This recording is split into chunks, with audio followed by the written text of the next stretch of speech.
Paz seja convosco, sejam bem-vindos a mais uma live Diálogos. E hoje nós vamos dar continuidade ao nosso estudo bíblico que nós temos feito aqui, sempre nos dias que nós não temos culto, né? Segunda, terça, quinta e sábado. Vamos prosseguir. Eu vou compartilhar com vocês aqui a tela e peço que vocês prestem bastante atenção nesse estudo bíblico. Alguns que já têm acompanhado, né, tanto ao vivo quanto depois, porque fica disponível tanto no Facebook como no YouTube, nós deixamos disponível aí. Hoje nós estamos dando continuidade ao estudo A Igreja do Arrebatamento. Hoje nós estamos já no dia 9, né? O 9º dia desse estudo. Nós estamos tirando ele das lições bíblicas da CPAD, a revista de jovens, do segundo trimestre de 2018. O título geral é A Igreja do Arrebatamento, o padrão dos Tessalonicenses para estes últimos dias. O comentarista é o Tiago Brasil. Lição 9. Coragem em meio à perseguição. Texto do dia. Pelo que também rogamos sempre por vós, para que o nosso Deus vos faça dignos da sua vocação e cumpra todo o desejo da sua bondade e a obra da fé com poder. Segundo Tessalonicenses 1:11. Síntese. Não existem contrariedades que sejam capazes de destruir o projeto de Deus para nós. Texto bíblico, 2 Tessalonicenses 1, do 3 ao 12. Sempre devemos, irmãos, dar graças a Deus por vós, como é de razão, porque a vossa fé cresce muitíssimo, e o amor de cada um de vós aumenta de uns para com os outros. De maneira que nós mesmos nos gloriamos de vós nas igrejas de Deus por causa da vossa paciência e fé, e em todas as vossas perseguições e aflições que suportais. Prova clara do justo juízo de Deus, para que sejais ávidos por dignos do reino de Deus, pelo qual também padeceis. Se de fato é justo diante de Deus, que dê em paga tribulação aos que vos atribulam, e a vós que sois atribulados, descanso conosco, quando se manifestar o Senhor Jesus desde o céu, com os anjos do seu poder. Como labareda de fogo, tomando vingança dos que não conhecem a Deus e dos que não obedecem ao evangelho de nosso Senhor Jesus Cristo, os quais, por castigo, padecerão eterna perdição ante a face do Senhor e a glória do seu poder. Quando vier para ser glorificado nos seus santos e para se fazer admirável naquele dia em todos os que creem, porquanto o nosso testemunho foi crido entre vós. Pelo que também rogamos sempre por vós, para que o nosso Deus vos faça dignos da sua vocação e cumpra todo o desejo da sua bondade e a obra da fé com poder. Para que o nome de nosso Senhor Jesus Cristo seja em vós glorificado, e vós nele, segundo a graça de nosso Deus e do Senhor Jesus Cristo. Comentário da lição, introdução. Provavelmente, alguns meses depois da escrita de 1 Tessalonicenses, a persistência de 3 problemas leva Paulo a escrever uma nova carta à igreja em Tessalônica, com o objetivo de novamente denunciar tais situações. As dificuldades enfrentadas pelos tessalonicenses englobam 3 grandes áreas: política, cultural, teológica e social. São estes: uma ferrenha perseguição promovida por judeus e pelo império, uma interpretação completamente errônea com relação à parousia, a vinda do Senhor, e o desagradável testemunho pessoal de alguns irmãos que simplesmente não queriam mais trabalhar. Vejam que o contexto estava bem complicado, né? Neste primeiro capítulo, o apóstolo dedica-se a uma palavra de ânimo e fortalecimento àqueles irmãos que, desde a saída de Paulo daquela cidade, passavam por severas situações de intolerância, mas mesmo assim continuavam firmes no propósito de servir a Deus. Sobre esta situação, Paulo os conforta, afirmando que o Senhor fará justiça. Ponto número 1. Como se portar diante das tribulações? 1. Com uma fé amadurecida. A fé dos Tessalonicenses não estagnou, segundo Tessalonicenses 1:3. Apesar das severas tribulações, das heresias que se infiltravam naquela comunidade, eles cresceram em confiança diante do Senhor. A máxima de Paulo, direcionada à igreja em Corinto, em 1 Coríntios 11:19, parece fazer todo sentido em Tessalônica. É na crise que os verdadeiros e fiéis se manifestam, assim como os fraudulentos e hipócritas também. Um contexto de adversidades não deve nos intimidar antes. Devemos encará-lo como uma possibilidade de aprofundarmos na fé em Jesus Cristo. A vivência de oposições deve colaborar para nosso amadurecimento. Isto é, quando vivemos em tempos difíceis, passamos a valorizar as coisas certas, assim como a desconsiderar como relevante aquilo que não edifica. As muitas dificuldades que os tessalonicenses enfrentavam serviram de combustível para o desenvolvimento da fé daqueles irmãos. Então, assim, quando nós vivemos em tempos difíceis, nós passamos a dar valor ao que realmente tem valor. Nós passamos a valorizar aquilo que tem um valor para nós e para a palavra de Deus e para o Senhor Jesus. Quando tudo está bem, muitas coisas ficam, às vezes, ocultas, escondidas, e as pessoas não percebem aquilo que, na verdade, não serve para nada. Mas a pessoa, ela não está percebendo que aquela situação, aquele momento é nocivo a ela. Ela acha que está tudo bem. Agora, na dificuldade, a pessoa passa a dar valor a cada momento bom, a cada boa situação. Aquela pessoa que passa por dificuldade, ela sabe dar valor às coisas boas. 2. Com um amor que se multiplica. Um dos erros mais comuns, mas ao mesmo tempo mais perigosos que cometemos em tempos difíceis, é permitir que o ódio ganhe espaço em nosso ser. Os sentimentos de injustiça, desrespeito e medo que se levantam contra nós não podem ser alimentados, senão enraizam em nossos corações, impedindo-nos de compreender com clareza a vontade de Deus. Lembremos-nos, nossos inimigos não são terrenos ou humanos, mas espirituais e diabólicos. Ao contrário disso, diante da crise, o amor entre os tessalonicenses se multiplicou, e não apenas como alguém poderia pensar de maneira egoísta, internamente, mas também para com a comunidade que estava à volta deles. Por meio do amor, aquela comunidade se fortalecia e conseguia superar suas limitações e oposições. Não se vence o mal com o mal, mas por meio do bem, do amor, da justiça e da misericórdia. Porque quando a pessoa passa por momentos difíceis, ela consegue observar que tem outra pessoa também passando por momentos difíceis.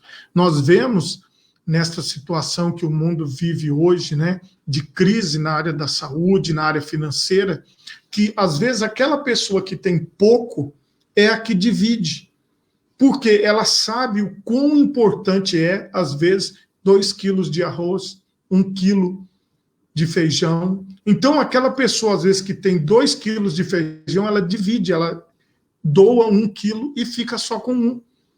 Por quê? Porque ela sabe o que é a dificuldade. Então, quando a pessoa está em dificuldade e ela é de Cristo, ela passa a entender melhor o que significa passar por uma dificuldade. E, a partir daí, ela ajuda outras pessoas. Já aqueles que não são de Cristo passam a desenvolver o ódio pela situação que eles estão passando e começam a procurar culpados. Por que eu estou passando por isso? A culpa é do A, a culpa é do B, a culpa é do C. E assim as coisas se desenvolvem.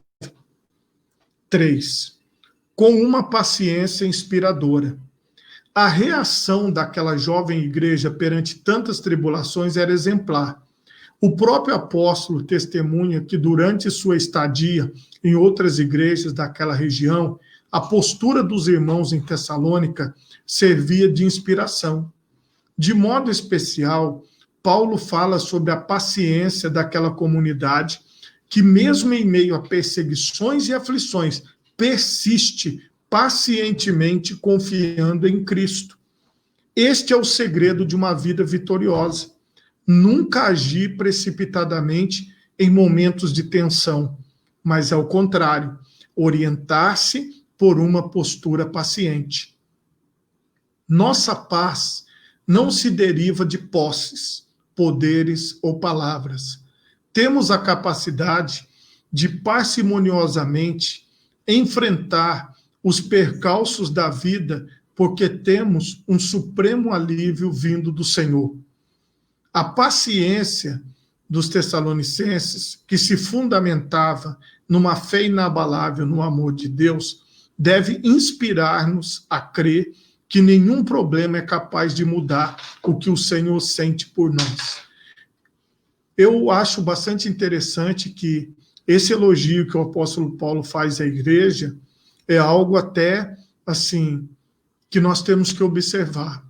Porque quando a pessoa passa por dificuldades e ela consegue ter paciência e pensar assim, olha, este momento vai passar, essa dificuldade é momentânea e no final tudo vai dar certo. Ela consegue pensar antes de agir, pensar antes de reagir, o que poupa muito sofrimento.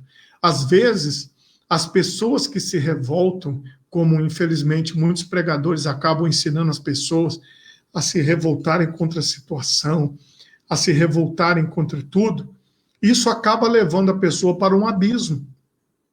A Bíblia diz que um abismo chama outro abismo.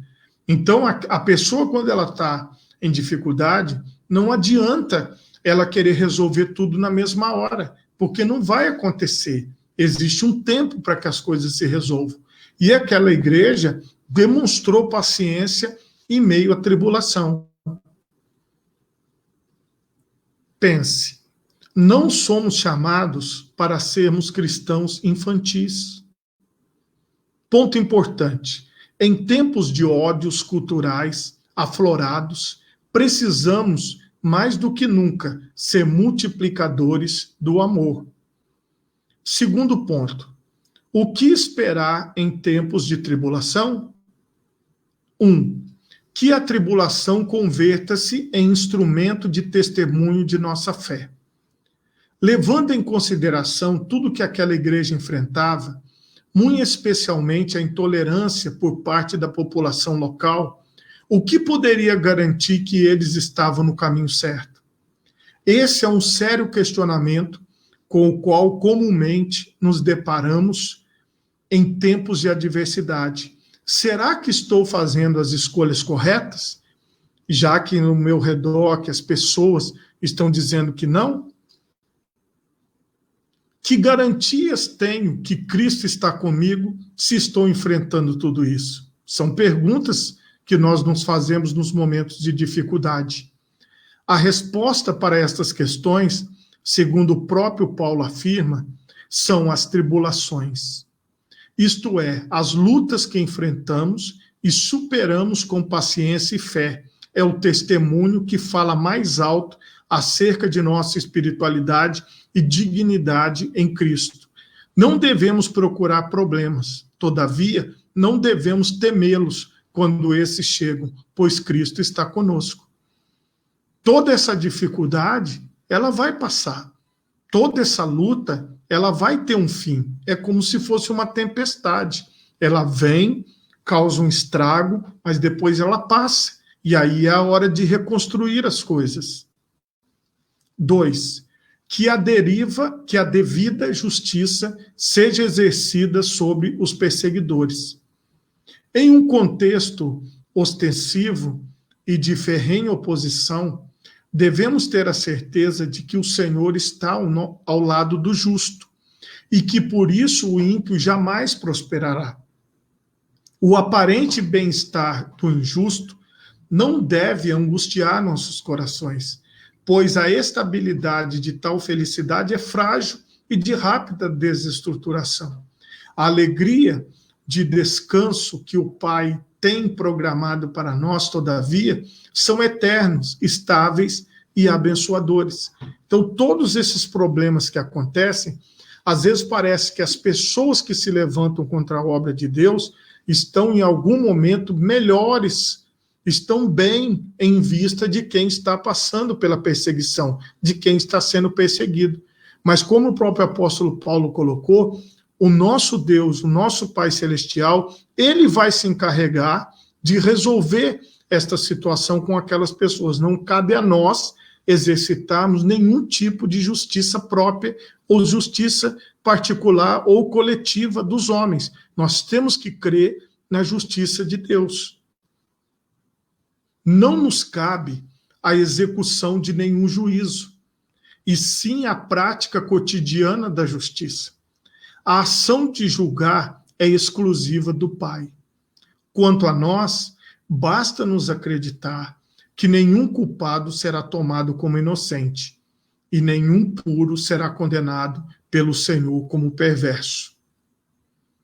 No dia do juízo, justos e ímpios serão separados pelo Senhor, os primeiros para descanso eterno, já esses últimos, infelizmente, para desprezo e castigo eternos. 3. Que o dia do descanso virá. As tribulações um dia terão um fim. Nossa jornada, por mais cheia de percalços que possa ser, terá um ponto final, pois o plano eterno de Deus desenrola-se desta forma. Não é para o caos e o descontrole que tendem todas as coisas. O Senhor ainda coordena o universo. Ele está sentado no trono. Para os seus santos, o Altíssimo tem preparado lugar de descanso e paz. É para essa esperança que devemos direcionar nossos corações. Isto é, não é aqui que acaba nossa história. As muitas lutas e tribulações que enfrentamos não serão capazes de impedir o estabelecimento da eterna vontade do Pai. Nossa trajetória tem um rumo, nossos passos possuem uma direção certa. Não demorará muito e nós ouviremos do Senhor o chamado eterno para morarmos para sempre ao lado daquele que infinitamente nos ama. Toda tribulação ela tem um fim. E isso deve ser a certeza de cada um de nós que enfrentamos a luta diária, que enfrentamos a labuta diária. Tudo isso um dia vai passar e nós estaremos para sempre com o Senhor. Pense, não é necessário desejar o mal de ninguém. Cada um colherá aquilo que pessoalmente plantou. Tranquilo. Se tem alguém que está se comportando mal, se tem alguém que está fazendo mal, ele vai ter o retorno dele na hora certa. Ponto importante. Não devemos fazer uma apologia ao sofrimento, como se devêssemos desejá-lo. Contudo, é preciso ter consciência de que enfrentaremos problemas. Então, veja bem, nós não procuramos, por exemplo, o autoflagelamento. Nós não procuramos o sofrimento, nós não procuramos a dor. Mas se o sofrimento vier, se a dor vier, se o problema aparecer, nós vamos enfrentá-lo. O que nós não podemos é nos iludir de modo que nós não venhamos a ter nenhum problema, como se a vida não fosse de luta, de batalha. Então, se nós temos a consciência que o problema pode vir, nós já estamos bem. Nós não vamos atrás dele, como o autor coloca, mas nós vamos enfrentar qualquer tipo de dificuldade. Terceiro ponto, a oração de Paulo pelos Tessalonicenses. 1. Tenham sua vocação confirmada. Não vem dos Tessalonicenses o direito à salvação. Esta é uma obra exclusivamente realizada por Deus. Contudo, o Eterno exige de seus filhos um padrão ético elevado. A vida digna para a qual somos chamados também é uma realização de Deus em nosso ser. Sendo o Altíssimo o protagonista de todos os atos referentes à salvação, a oração de Paulo é para que os tessalonicenses aguardassem de modo ativo, com testemunho, obediência e fervor a ação salvadora do Senhor. Grandes coisas o Salvador tem a realizar na vida de todos os seus filhos. Nosso esforço, desta maneira, deve estar em crer naquilo que o Senhor é poderoso para fazer, sabendo que é Ele quem continuamente restaurará nosso ser à imagem do Pai, enquanto aguardamos a salvação. Então, esse é o primeiro ponto da oração de Paulo pelos Tessalonicenses, que o Senhor pudesse fortalecê-los, que o Senhor pudesse ajudá-los. Segundo ponto, vivam a vontade de Deus. Paulo esclarece aos Tessalonicenses que a vocação daqueles irmãos tem como finalidade cumprir a vontade do Pai. E isso serve para cada um de nós também. Nós não estamos aqui para fazer a nossa vontade. Se nós morremos para o mundo e renascemos para Deus no batismo, então nós estamos aqui para cumprir a vontade do Pai Celestial para as nossas vidas. Esta é uma importante intercessão que o apóstolo faz por aquela jovem igreja, pois cotidianamente somos confrontados com essa situação a ser resolvida. Obedecemos à voz do Mestre ou fazemos tudo do nosso jeito? É claro que qualquer pessoa responderá que é melhor fazer a vontade do Senhor, mas tem gente também respondendo que é melhor fazer sua própria vontade. E a pessoa todo dia tem que pensar nisso. Eu vou fazer a minha vontade ou eu vou fazer a vontade de Deus? Eu vou fazer a vontade das pessoas ou eu vou fazer a vontade de Deus? Todos os dias nós enfrentamos esse dilema. Contudo, muitas vezes, o plano de Deus nem sempre é o mais fácil ou conveniente a nós. Que nos inspiremos no clamor de Paulo pelos Tessalonicenses, para crer que a mais excelente escolha é cumprir cada plano do Senhor. Sempre viveremos tribulações e adversidades, mas isso não quer dizer que estamos sozinhos. Na maioria das vezes, continuar de pé em tempos de calamidade é a prova mais contundente de que Deus está conosco. Eu gosto de falar com as pessoas o seguinte, que a diferença entre nós e aquele que não nasceu de novo é que a pessoa que não nasceu de novo, ela vive a vida dela sozinha, sem o apoio.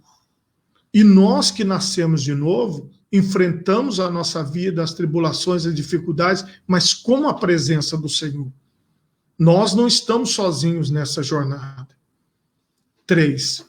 Glorifiquem ao Senhor com suas vidas. Aquela era uma igreja que enfrentava fortes dificuldades. A possibilidade de haver algum tipo de repercussão negativa na espiritualidade daqueles novos irmãos era algo real.